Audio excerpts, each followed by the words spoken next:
ठाणे के अतिक्रमण विभाग को हफ्ता वसूली में ठाणे नगर निगम ने पुरस्कार से नवाजा। सोमवार को ठाणे नगर निगम के धर्मवीर आनंदी के सभागृह में विधायक डॉक्टर जितेंद्र अवार्ड द्वारा जनता दरबार लेकर ठाणे नगर निगम के सत्ताधारियों पर जोरदार टीका की। जिला अध्यक्ष सुभाष देसाई, पूर्व विरोधी पक्ष नेता सानू पठान, कार्याध्यक्ष प्रकाश पाटिल की संकल्पना द्वारा यह अभियान आयोजित किए गए, जिसमें लोगों ने ठाणे के विभिन्न समस्याओं को लेकर विधायक जितेंद्र अवार्ड को निवेदन दिया। असं की लोकांची निवेदन येत आहेत, तुम्ही बघताय गर्दी आहे आणि त्रस्त आहेत लोक, मनमानी कारभाराला त्रस्त आहेत। आता ह्या बाजूला आकाबाई बसले आहेत, ह्या गेल्या 60 वर्ष एका जागेवरती राहत आहेत। 60 वर्ष या दलित समाजाचे आहेत, मागासवर्गीय आहेत। त्यांना हाताला धरून त्यांच्यावरती हल्ला करून त्यांना फुटपाथवर आणून सोडलंय। आता मला महानगरपालिकेच्या अधिकाऱ्यांना मी बोलवलेलं, ती जागा त्यांची आहे, त्यांची घराकाळणी देखील केलेली आहे। हा निकाल आहे, हा महानगरपालिकेच्या सहीचा निकाल आहे। पोलीस त्यांची बाजू ऐकून घ्यायला तयार नाही। म्हणजे पोलिसांच्या मदतीने जर अशी घरखाली करण्याची आणि जागा ताब्यात घेण्याची जर काम होणार असतील तर लोकांनी जायचं कोणाकडे? म्हणजे कायदा आणि सुव्यवस्था राखणारी यंत्रणा जर कायदा आणि सुव्यवस्था मोडण्यासाठी मदत करत असेल तर लोकांनी काय करायचं? आणि हा प्रकार अतिशय मोक्याची जागा ही आहे, कट केस आहे अट्रॉसिटीची, आणि कायदा हातात घेणाऱ्यांवर अट्रॉसिटी दाखल होते आणि कायद्याची बूज न राखणाऱ्यांवर पण अट्रॉसिटी दाखल होते। माझी गृहमंत्र्यांना विनंती आहे की अशा म्हाताऱ्या कोताऱ्या बायकांवर जर आपल्या राज्यामध्ये हल्ले होणार असतील तर पुरोगामी महाराष्ट्र, शिव फुले शाहू आंबेडकरांचा महाराष्ट्र कुठे तो महाराष्ट्र हा शोधा। तिथे आदिल पठाण नावाचा गुंड ताब्यात धरून बसलाय, तिथे त्याची गुंड बसलेले आहेत। हे कोणाच्या संरक्षणाखाली आहे? कोण यांना मदत करतो? आम्हाला कोणाचंही नाव घ्यायचं नाहीये, सगळी नाव मला माहिती आहेत। हा कोण आदिल पठाण आहे तो पण मला माहिती आहे। जे व्हायचं ते होईल। असं की क्लस्टर मानपाड्याची लोक आली होती, मानपाड्याच्या पुढची लोक आली होती। क्लस्टरची जोर जबरदस्ती का केली जाते? शासनाने योजना आणावी, पण योजनेमध्ये ती तुम्ही घ्याच। मुख्यमंत्री होते म्हणून थोडीफार प्रमाणात वागळे इस्टेटमध्ये बिल्डिंग उभा राहिले, मुख्यमंत्री होते, पण बाकी ठाण्यात कुठली योजना यशस्वी झाली? अशा पद्धतीने पुढे जा, म्हणजे तुमचे कसे खिशे भरणार याचा तुमचा जो प्लॅन आहे तो या नागरिकांनी स्वीकारायचा। नागरिकांनी कशासाठी स्वीकारायचा? नागरिकांनी खुलेआम जर विरोध केला, लोकशाहीमध्ये नागरिकांना महत्व आहे ना। आज मानपाड्यामध्ये 100 पैकी 80% लोक हे क्लस्टरच्या विरोधात आहेत। तुम्ही कशाला त्यांच्या आज ठाण्यातल्या सगळ्या एसआरए योजना बंद केल्या आहेत। मी आता कोणाचं नाव घेत नाही इथे, कारण का परत एसआरए वाले त्यांना बोलवणार आणि त्यांची योजनाच बाद करून टाकतील। आता एसआरए हे गरीब झोपडपट्टी वासियांचं घर स्वप्न पूर्ण करण्यासाठी आलेली यंत्रणा आहे।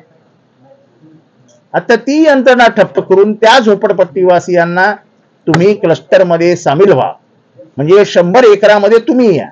अरे क्लस्टर एसआरए फटाफट पूर्ण होते, तुम्ही क्लस्टरचा गुळ लावून ठेवलाय आणि तो गोळ इथे दिसतोय, लोक बघतायत, जीत काय लागत नाही।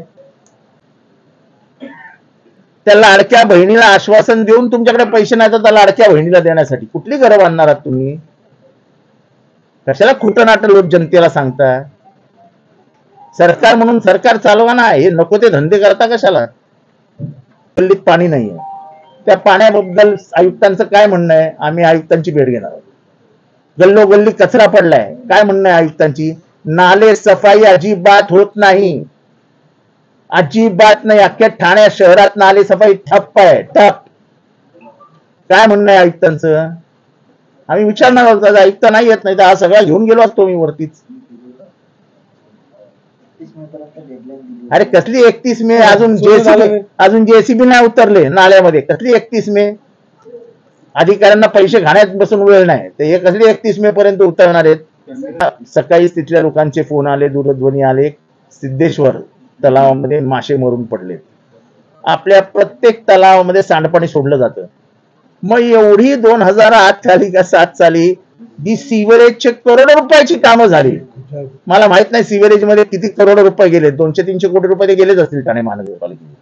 महानगरपालिकेचे पैसे हे संडासातच जाताना, पाण्यातच जाताना, कचऱ्यातच जाताना दिसतात. सिव्हरेजची स्कीम कुठे आहे? मासे मरतायत ना, का मरतात? तर त्याच्यात सांडपाणी सोडलं म्हणून. सांडपाण्यासाठी तुम्ही सिव्हरेजची स्कीम आणली होती, ती स्कीम करोडो रुपयाची आहे. मग ती सिव्हरेजच्या स्कीमचं काय झालं? कुठला अधिकारी जबाबदार आहे त्याला? काही नाही. आंधळ दळतंय, कुत्रपीठ खातंय, लोकांच्या लक्षात येत नाही. आणि मग त्यांच्याकडे एकच उत्तर आहे, आम्हाला लोक निवडून देतात, आम्हाला लोक निवडून देतात. पाणी नाही, त्या पाण्याबद्दल कोणी बोलायला तयार आहे का? अख्ख्या घोडबंदर मध्ये पाणी नाही, अख्ख्या घोडबंदर मध्ये. महाराज, ठाण्यातला सर्वात श्रीमंत लोक ती कुठे असे तथा असं म्हणतात की सर्वात जास्त श्रीमंत लोक हे घोडबंदरला राहतात. टँकरनी पाणी पितात. एखादं घर चांगलं बांधायचं, पण तिथे संडासच बांधायचं नाही. मग त्या घरच्यांनी कुठे जायचं संडास करायला, शौचालयाला कुठे जायचं? मग जागोजागी जाऊन शौचालय बसायचं आणि करायचं. ठाणे महानगरपालिकेची हालत सध्या तशी आहे. कचरा म्हणजे शौच झालं आपलं, आपल्या घरातली घाणच असते, ती टाकण्याची जबाबदारी ही महानगरपालिकेची आहे. महानगरपालिकेकडे शौचालयच नाही, म्हणजे कचरा टाकायला जागाच नाही. 45 वर्ष होत आली, आमच्याकडे कचरा कुंडीच नाहीये, स्वतःच आमचं शौच डम्पिंग ग्राउंडच नाहीये, आमची स्वतंत्र पाणी योजना नाहीये. आम्ही श्रीमंत आहोत, बस एवढंच. आम्ही श्रीमंत आहोत. आम्ही ओसी देतो, तुम्ही ओसी मध्ये कशाला लिहिता की पाण्याची जबाबदारी तुमची म्हणून? थूक पट्टी लावण्याचं काम महानगरपालिका करते. थूक पट्टी.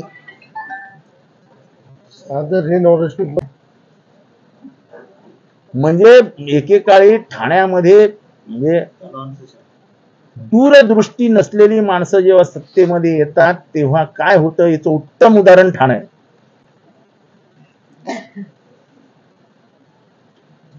आम्ही 45 वर्षात ठाण्यामध्ये स्वतःच पाणी स्त्रोत निर्माण करू शकलो नाही, हे सर्वात मोठं दुर्दैव आहे. मागून आणावं लागतं, भीक मागून. कधी MIDC कडे भीक मागतो आम्ही, कधी स्टेम कडे भीक मागतो आम्ही, कधी इरिगेशन कडे भीक मागतो आम्ही. आणि उत्तर ठरलेलं आहे, आजपर्यंत एकही ठोस पावलं उचललं असेल असं एकही धरणाचं यांनी नाव सांगावं. शाही धरण मी घेऊन आलो, मी असं सांगतो मी. आणि ते का घालवलं हे मलाच माहिती. म्हणजे मानसिकताच नाही.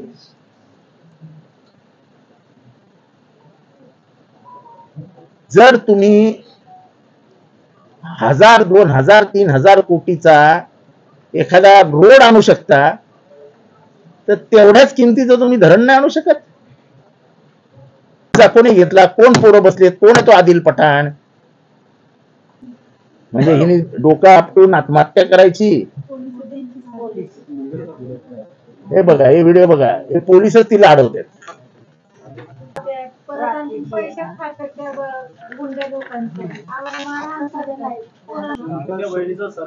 बहिणी घ्या साहेबांनी पैसे खाल्ले, पहिली कारवाई महेश साहेबांनी केली 11 फेब्रुवारीला. त्याच्यानंतर शंकर पाटोळेंनी केली. पाटोळेंनी पण पैसे खाल्लेले. अतिक्रमण विभाग म्हणजे या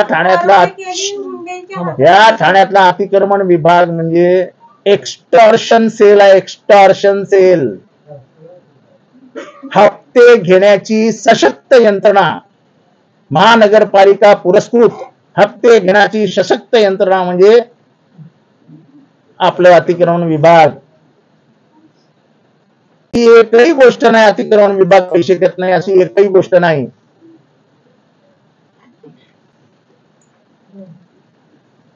आणि स्पेशल सेल ठाणे महानगरपालिकेमध्ये अतिक्रमणाचा एक स्पेशल सेल असतो आणि त्या स्पेशल सेल मध्ये नेमणूक करून घेण्यासाठी 5-5 कोटी रुपये दिले जातात. प्रश्न विचारायचा, स्पेशल सेल लागतो कशाला तुम्हाला? अतिक्रमण विभाग आहे प्रत्येक महानगरपालिकेच्या प्रत्येक प्रभागामध्ये. मग तुम्हाला ठाणे महानगरपालिकेचा एक वेगळा अतिक्रमण सेल लागतो कशाला? अरे समजत नाही, येडेबिडे समजता की काय तुम्ही आम्हाला? ठीक आहे, असा आहे. पहिलाच जनता दरबार होता, लोकांनी चांगला पाठिंबा दिला आणि लोकांच्या समस्या सोडवण्यासाठी दर सोमवारी आता हा जनता दरबार सुरू झाला. आता ठाणे महानगरपालिकेने चांगल्या जागा उपलब्ध करून दिली, त्याबद्दल त्यांचेही आभार मानतो. आलेल्या लोकांच्या समस्या सोडवण्यासाठी आमची सुहास असेल, प्रकाश असेल, आमचा हिरा शेठ असेल, शानू आहे, सगळेच नगरसेवक जे माजी नगरसेवक आहेत ते सगळेच कामाला लागतील. बाकी सगळे